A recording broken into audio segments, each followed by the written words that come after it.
Bom dia! Vamos começar fazendo um desafio de lógica que vocês tanto me solicitaram, e é aquele exercício sobre as velas. Então, para começar, esse exercício ele foi proposto inicialmente na Olimpíada de Matemática em Portugal. E ele diz isso assim, ó: na Capela dos Ossos há várias velas do mesmo tamanho. No primeiro dia, acende-se uma vela durante 1 hora. No segundo dia, acendem-se 2 velas durante 1 hora. No terceiro dia, acendem-se 3 velas durante 1 hora. E assim sucessivamente, até o último dia, em que se acendem todas as velas durante 1 hora. No fim desse dia, todas as velas ficam completamente gastas. Determine se o número de velas foi par ou ímpar. Pois bem, inicialmente nós temos que ter em mente de que elas são do mesmo tamanho e elas são acesas uma vez ao dia e no primeiro dia é colocado uma vela acesa. Então, o total de horas que eu tenho de velas acesas é de 1 hora no final desse primeiro dia. No segundo dia, nós temos 2 velas acesas e um total de 2 horas nesse segundo dia. Então, se eu for totalizando, uma no primeiro, 2 no segundo e assim por diante. Vamos ver como é que vai ficar no terceiro dia. No terceiro dia, são acesas 3 velas durante 1 hora, então nós temos um total de 3 horas. Nota que, por mais que eu acenda todas ao mesmo tempo, se eu apagar as velas ao mesmo tempo, ou elas se apagarem ao mesmo tempo depois de 1 hora, eu tenho o equivalente a 3 horas de vela acesa. No quarto dia, 4 velas acesas e um total de 4 horas. No quinto dia, a mesma coisa, 5 velas acesas, um total de 5 horas nesse dia. E no enésimo dia? Não importa se são 10, 15, 20, 28, 30, 31, 50, 60, não importa a quantidade de dias. No enésimo dia, e eu vou chamar de enésimo porque eu não sei qual é esse dia, eu tenho N velas acesas e um total de N horas acesas. Isso me leva à conclusão de que o total de horas acesas vai ser o quê? Seja N o número de velas e H o número de horas que cada uma das velas dura. Então, o número total de horas que a vela dura vai ser um S, porque eu não sei quanto é exatamente, que vai ser igual a N vezes H. Ou seja, o número de horas vezes o número de velas. Eu tenho o total, então, de horas que foram acesas essa vela. Se eu pegar esse H que está aqui, colocar do lado esquerdo, e o N colocar dividindo e passar tudo para o lado direito, o que eu vou ter? Que H vai ser igual a S sobre N, ou seja, eu só isolei o número de horas. O número de horas que a vela dura será o mesmo número total de horas que a vela dura dividido pelo número de velas. Então, olha só, aqui eu tenho a soma de todas as velas e todas as horas que foram acesas. Nota que eu tenho aqui 1 hora no primeiro dia, 2 no segundo, 3 no terceiro, quarto no quarto, quinto no quinto e assim por diante, N no enésimo dia. Se eu somar todas essas horas durante todos os dias, eu vou ter um total de S horas em que a vela ficou acesa.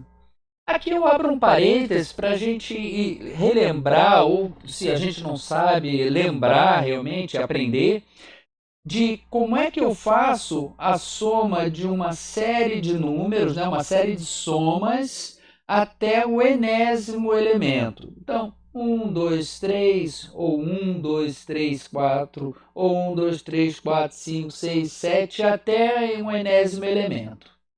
Pois bem, se eu disser que a S, que é a soma desses elementos, vai ser o quê? 1 mais 2 mais 3 mais 4 mais 5, assim por diante, até N.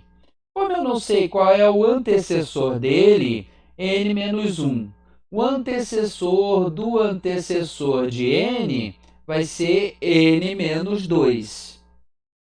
Do mesmo modo, eu posso dizer que a soma vai ser a mesma soma, só que de trás para frente. Então, n mais n menos 1 mais n menos 2, assim por diante, até 5 mais 4 mais 3 mais 2 mais 1. Nota que como a soma dos termos não vai alterar o resultado da soma, então eu posso dizer que essa soma é exatamente igual a essa aqui.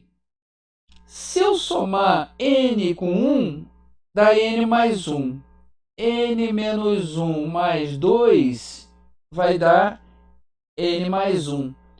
N menos 2 mais 3 vai dar n mais 1. Nota que termo a termo é exatamente o mesmo termo, que é o quê? N mais 1. E quantos termos n mais 1 eu tenho? Se eu somar todos eles e eu disser que é 2s, porque eu estou somando duas vezes ele, 2s vai ser igual a n vezes n mais 1. Esse 2 que está multiplicando vai dividir toda a expressão. Então, S vai ser igual a n que multiplica n mais 1 dividido por 2. Notemos aqui também que eu tenho duas equações que nós vimos nos slides anteriores. Então, nós temos que S vai ser igual a N vezes H, conforme nós já vimos anteriormente, e a soma dos N termos daquela progressão, daquela sequência de somas, ela vai ser N que multiplica N mais 1 dividido por 2. Como o SS é exatamente igual a esse S aqui, eu posso pegar o N vezes H e substituir nessa equação. E aí, o que eu vou ter? N vezes H do lado esquerdo, que vai ser igual a N que multiplica N mais 1 dividido por 2. Nota que eu posso ou passar esse N para cá dividindo também, como eu fiz aqui, ou simplesmente pela lei do cancelamento, cortar esse N com esse N aqui. Fato é que o meu H vai ser igual a N mais 1 sobre 2. Ora, mas esse H, que é o número de horas, é um número inteiro. Eu não tenho meia hora, 75 segundos ou minutos, enfim. Esse H é um número inteiro. Se ele é um número inteiro e eu tenho esse valor aqui dividido por 2, se o meu n for par, o meu numerador vai ser ímpar. E se eu tenho numerador ímpar dividido por 2, ou seja, ele não é divisível por 2, ele vai ser um número racional. Então, esse meu h vai ser racional. Ele não vai satisfazer a proposição inicial. Agora, se o meu n for inteiro ímpar, todo número ímpar somado com 1 dá um número par, independente de quem seja. Um número par é divisível por 2, o resultado vai ser um inteiro. Portanto, a conclusão é que, para que h seja um número inteiro, n só pode ser ímpar. Caso contrário, h seria racional, não satisfazendo a nossa proposição. Muito obrigado. Se gostaram, deixa um like lá embaixo, inscreva-se no canal. para que vocês possam receber notificações de novos vídeos.